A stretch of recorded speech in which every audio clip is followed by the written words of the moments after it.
Hello అందరికీ, welcome to my channel Geethasri kitchen.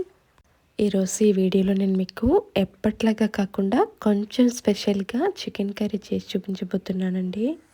బ్యాచిలర్స్కి కానీ ఇంట్లో వంట రాని వాళ్ళకి కానీ ఈజీగా చేసుకునే విధంగా చేసి చూపించబోతున్నానండి. ఈ కర్రీ స్పెషాలిటీ ఏంటంటే తక్కువ ఇంగ్రీడియంట్స్తో ఎక్కువ గ్రేవీ వచ్చేలా ఎలా చేసుకోవాలో చూపించబోతున్నానండి. చూస్తుంటేనే మీకు అర్థమైపోతుంది గ్రేవీ కన్సిస్టెన్సీ ఎంత చక్కగా వచ్చిందో. ట్రస్ట్ మీ, ఈ ఒక్కసారి నన్ను నమ్మి కర్రీ ఇలా చేసి పెట్టండి. ఎప్పుడు చికెన్ కర్రీ చేసినా ఇలాగే చేస్తారండి, అంత బాగుంటుంది ఈ చికెన్ కర్రీ. నేను ఈ కర్రీని మా ఇంటికి చుట్టాలు వచ్చినప్పుడు ప్రిపేర్ చేశానండి. వాళ్ళు నచ్చి రెసిపీ అడిగితే మీకు యూజ్ అవుతుందని చెప్పేసి వీడియో చేస్తున్నానండి. ముందుగా స్టవ్ ఆన్ చేసి కడాయి పెట్టేసుకొని అందులోకి 3 టేబుల్ స్పూన్ల వరకు నూనెను వేసుకోవాలి. ఇప్పుడు ఇందులోకి ఓ పెద్ద సైజు 3 ఉల్లిపాయలని ఇలా ముక్కలుగా కట్ చేసి వేసుకోవాలి. అలాగే ఒక టమోటా, 4 పచ్చిమిర్చి, అలాగే ఒక బిర్యానీ ఆకు, జాపత్రి, చెక్క, లవంగాలు, యాలకులు వేసుకోవాలండి. ఇంకా మీకు నచ్చిన స్పైసెస్ని కూడా యాడ్ చేసుకోవచ్చండి. ఇప్పుడు స్టవ్ని హై ఫ్లేమ్లో ఉంచుకొని వీటిని కలుపుకుంటూ లైట్గా కలర్ చేంజ్ అయ్యే వరకు ఫ్రై చేసుకోవాలండి. ఎక్కువసేపు అవసరం లేదండి, ఓ 2-3 నిమిషాల పాటు ఫ్రై చేసుకుంటే సరిపోతుంది. చూస్తున్నారా, ఇక్కడ ఉల్లిపాయలు లైట్గా కలర్ మారిపోయాయి. ఈ విధంగా కలర్ మారిన తర్వాత స్టవ్ ఆఫ్ చేసి వీటిని వేరే ప్లేట్లోకి తీసుకోవాలి.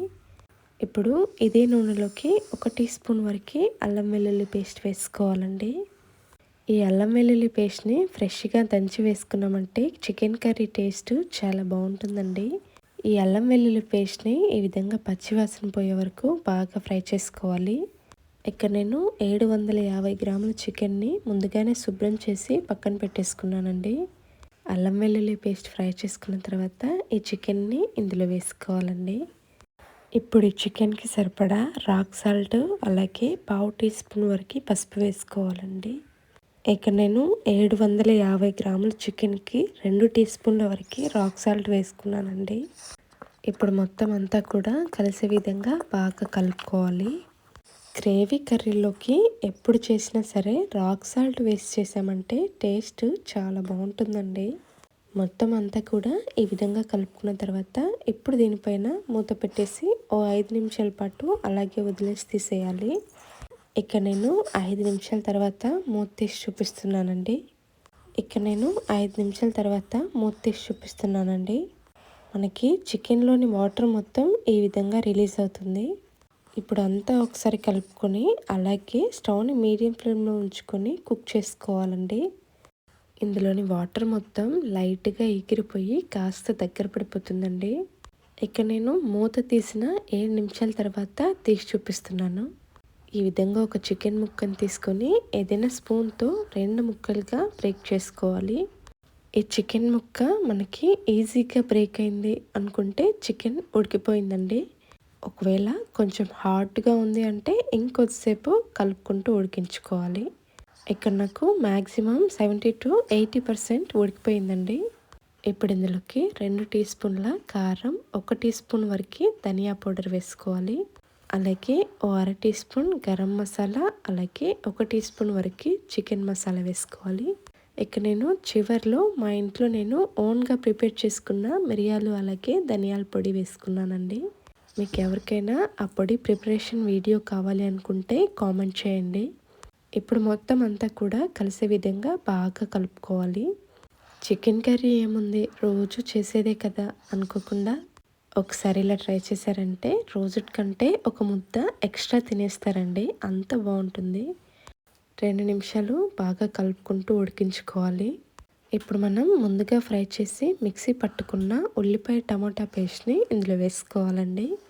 ఎక్కువ ఇంగ్రీడియంట్స్ లేకుండా తక్కువ ఇంగ్రీడియంట్స్తో ఎక్కువ గ్రేవీ వచ్చేలా చేసుకున్నామంటే కడుపు నిండా తినేస్తామండి. పేస్ట్ వేసుకున్న తర్వాత ఇప్పుడు మొత్తం అంతా కూడా కలిసే విధంగా బాగా కలుపుకోవాలి. ఇక్కడ నేను 750 గ్రాముల చికెన్కి కొలతలు చెప్పానండి. మీరు తీసుకునే చికెన్ క్వాంటిటీని బట్టి అన్నింటినీ కూడా యాడ్ చేసుకోవాల్సి ఉంటుంది. పేస్ట్ మొత్తం అంతా కలిసేలా కలుపుకొని ఇప్పుడు దీన్ని 2-3 నిమిషాల పాటు ఆయిల్ పైకి తేలే వరకు ఉడికించుకోవాలండి. అప్పుడే మనకి మనం వేసుకున్న పేస్ట్ మొత్తం ముక్కలకి చక్కగా పడుతుందండి. ఈ విధంగా ఆయిల్ పైకి తేలిన తర్వాత ఇప్పుడు ఒకసారి అంతా బాగా కలుపుకోవాలి. చూస్తున్నారా, లైట్గా అడుగంటుతుంది. ఇప్పుడు ఇందులోకి 1 గ్లాస్ వరకు నీళ్ళని వేసుకోవాలి. ఇక్కడ నేను క్వాంటిటీ వైజ్ చెప్పాలి అంటే 250 గ్రాముల వరకు నీళ్ళు వేసుకున్నానండి. మళ్ళీ మొత్తం అంతా కూడా ఒకసారి బాగా కలుపుకోవాలి. ఒకవేళ మీకు గ్రేవీ కన్సిస్టెన్సీ కొంచెం ఎక్కువ పలుచగా కావాలి అనుకుంటే కొన్ని నీళ్ళని ఎక్కువగా వేసుకోండి. ఇప్పుడు మూత పెట్టేసి ఓ 3-4 నిమిషాల పాటు ఉడికించుకుంటే సరిపోతుంది. మనం ఈ చికెన్ని ఎక్కువసేపు ఉడికించుకోవాల్సిన అవసరం లేదండి. మనకి చికెన్ మొత్తం ముందే ఉడికిపోయింది. ఇలా లైట్గా ఆయిల్ పైకి తేలిన తర్వాత స్టవ్ ఆఫ్ చేసుకుంటే సరిపోతుంది. ఇప్పుడు దీనిపైన కొత్తిమీరని చల్లేసుకోవాలి. కొత్తిమీర చల్లేసుకొని అంతా కూడా ఒకసారి కలుపుకోవాలి. అంతేనండి, చికెన్ కర్రీ రెడీ అయిపోయింది.